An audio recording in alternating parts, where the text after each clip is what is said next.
Okay, I want you to picture something with me for a second. You're standing out in the Egyptian desert. The sun is just beating down. And we're going back in time. Way back. Yeah, let's say about 4,500 years ago. You look at the horizon, and you're not seeing a pyramid. You're seeing this massive rectangular block. Flat roof, sides sloping in just a little bit. It looks heavy. It looks like a gigantic piece of furniture. It looks like a bench.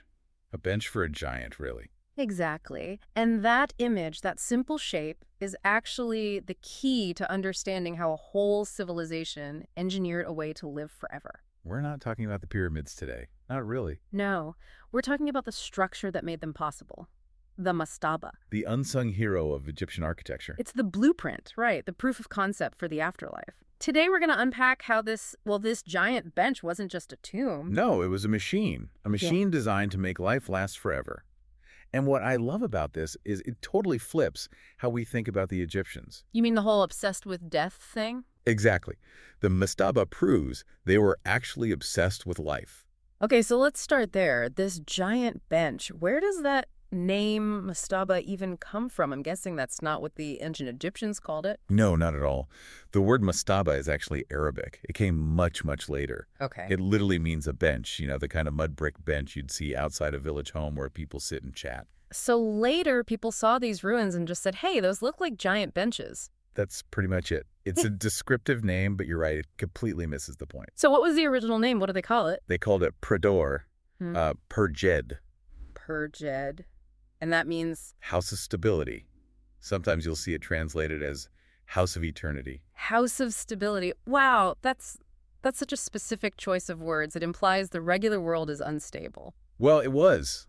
Think about the Nile Valley. The river floods, the sands shift, everything is in flux. Even their own homes, their palaces, were made of mud brick. Right, which just dissolves over time. It's temporary. Exactly. The world of the living was fragile. So if you want your soul, your caste to last forever, you can't build its home out of the same flimsy stuff. You need to engineer against chaos. You need stability. So they're literally trying to build something that can freeze time using stone. That's a perfect way to put it. And that drove their choice of materials. I mean, they started with mud brick, sure, but they quickly moved to limestone for the elite. And this wasn't just any old rock. Oh, no, this was high-end stuff. They'd use brilliant white Tura limestone for the outer casing. Can you imagine a 30-foot-tall structure that's a 3-story building gleaming pure white in the desert sun? It would be blinding. A beacon. It's a statement. It says, I am here forever. Okay, so that's the stability part of the name. Let's talk about the house part. You said it wasn't just a vault, it was a functional working residence. Yes. This is the biggest mental shift we have to make. A mastaba has a floor plan. It has rooms with different functions. It's interactive. Interactive for who? The dead. For the dead and the living. You have to think of it in 2 parts. There's the superstructure, which is everything above ground. Okay. And then the substructure, everything buried deep below. So if I'm a relative visiting the tomb, I walk up to this giant white box. Can I go inside? You can. You'd enter what's called the chapel. This is the public-facing part. It's where priests and family would leave offerings. Offerings like food and drink. Literally. Bread, beer, cuts of meat. But now you have an engineering problem, right? Yeah. How do you get the essence of that food from the living world to the spirit world? You need some kind of a portal, a connection point. And that's exactly what they built. It's called the false door. Right. I've seen these. It looks like a doorway carved into the stone, but it's solid. You can't open it. To us, it's a dead end. To them, it was the main interface. The soul, the Ka, was believed to pass right through that solid stone to receive the energy from the offerings. It's like metaphysical Wi-Fi. The stone is the router, and it lets the energy pass through. That's a great analogy. But the Egyptians were practical. They were engineers. They knew systems could fail. Mummies could be destroyed. Sure. Grave robbers, floods, you name it. Right. And if the body is gone, the soul has nowhere to anchor itself. It's game over. So they built a backup server. A backup server. I love that. Where was it? Hidden. Deep inside the solid masonry of the superstructure, there's a completely sealed room. It's called the serdab. Serdab? It's Arabic for cellar. And inside this pitch-black sealed chamber, they placed a life-size statue of the deceased. Just standing in there in the dark. Waiting. This wasn't just art. It was a ritual device, a backup body. If the mummy was ever destroyed, the soul could inhabit the statue and continue to exist. That is just incredible. But wait, here's the detail that always gets me. The room is sealed solid. Solid limestone. But the architects would drill 2 tiny holes through the wall, connecting the serdab to the chapel. Eye holes, so the statue could see out. It could see, yes, but it could also smell. When the priests burned incense, the smoke would drift through those little holes and reach the statue. It kept the statue, the backup body, connected to the world of the living. What an image. You're in the chapel, and you know just inches away, on the other side of that wall, a stone face is watching you. It makes the whole thing feel so alive, doesn't it? It really does. Okay, so we have the chapel interface, the serdab backup drive. Where's the actual body? That's the substructure. Deep under the mastaba, they dig a vertical shaft straight down into the bedrock, sometimes 50 feet down. Wow. And at the very bottom is the burial chamber, the real bedroom of the house. Once the sarcophagus was inside, that whole shaft was filled with rubble and sealed forever. It's a complete system. You've got the public-facing side for maintenance and rituals, and the secure offline storage for the main asset. They were building a system designed to run itself for eternity. They set up these ages, the false door, the statue, to do the work. Which is funny because that's what we're all trying to do today with technology, right? Build automated systems. It's the same impulse, build stability, which is actually a perfect transition to talk about our sponsor for this deep dive. It is. This episode is sponsored by Embersilk.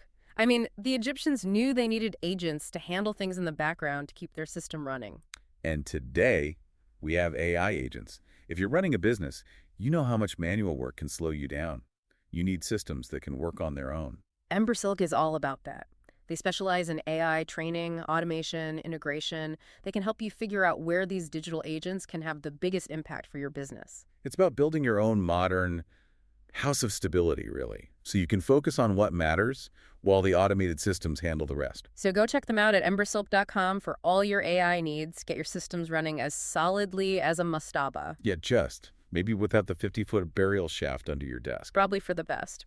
Okay, so the mastaba is a hit. It's this complex, successful machine for the elite. Why did it change? How do we get from this flat bench to the pyramid? This is one of the greatest stories in engineering history. The pyramid wasn't some totally new idea. It was an evolution. It was a tweak on an existing design. And it all comes down to one guy, right? Imhotep. The man himself. Yeah. Architect to King Djoser. So Djoser wants his tomb, and Imhotep starts building him a mastaba at Saqqara, a standard square one. This is as usual. Totally. But then he decides it's not big enough, or maybe not tall enough. The problem is you can only stack mud bricks so high before the whole thing becomes unstable. Physics gets in the way. Always. Yeah. So Imhotep makes 2 genius moves. First, he switches to using stone for the whole structure.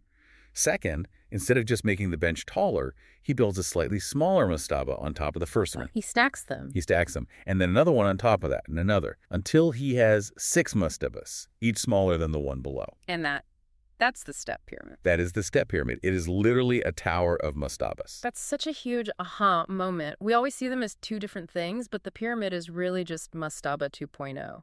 It's the proof of concept. The mastaba is where they perfected stone quarrying, transport, foundation building. You don't get to the Great Pyramid without the mastaba showing you how to do it first. So it's the foundation for the entire pyramid age. Yeah. But what happened to the mastaba after that? Did everyone just abandon it for pyramids, like flipping from a feature phone to a smartphone? You'd think so, right. But no, the mastaba didn't die out. Well, Its user base changed. What do you mean? The pyramid became the exclusive property of the king. Only the pharaoh gets that big stairway to the heavens.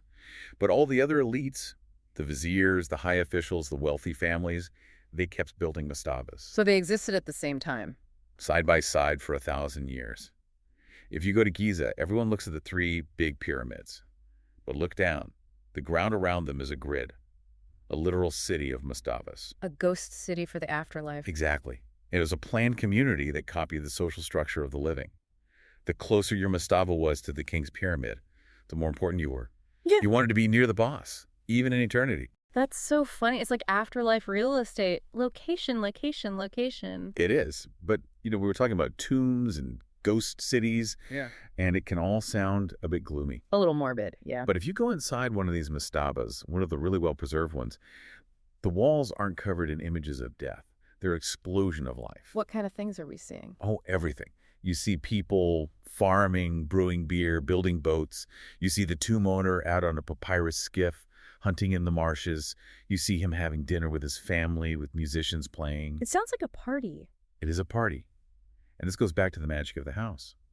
The Egyptians believed that if you painted it on the wall and said the right prayers, it became real in the afterlife. So it's like an infinite instruction manual for happiness. An infinite pantry, an infinite celebration.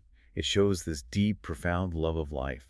They looked at their world, their families, their jobs, the Nile, and said, I want this forever. That is such a powerful idea. They weren't morbidly obsessed with death. They were just the ultimate optimists, trying to preserve the joy they already had. That's it. The House of Stability wasn't just stabilizing a soul, it was stabilizing a perfect moment. In the real world, the harvest can fail. On the tomb wall, the harvest is always perfect. And the incredible irony is that because they were so focused on preserving their daily lives for themselves, they ended up preserving it for us. That's the historian's dream. The real palaces watched away. But because they carved life into the stone of their tombs, we have this perfect, high-definition snapshot of their world. The houses for the dead saved the story of the living. They did exactly what they were designed to do. They lasted. So, as we wrap this up, what's the big takeaway? How should we think about the Mastaba? I think we should see it as a triumph of human hope.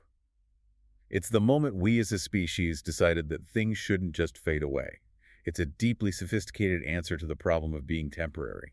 It really is the foundation. Literally and metaphorically. It's the foundation for the pyramids, sure, but it's also the foundation for that very human need to say, I was here, my life mattered, and I'm not leaving. And there's something so grounding about it. The pyramid points up, it wants to leave the earth, but the mastaba sits flat and heavy on the ground. It's about the earth, it's about life. It's the architecture of loving where you are. I love that. So next time you see a picture of Giza, don't just look at the famous peaks, look at the grid of flat roofs at their feet. Remember the House of Stability. And remember that the highest descent always begins on solid ground. Well, that's all the time we have for this deep dive. I hope this sparked some curiosity about the amazing foundations of the ancient world.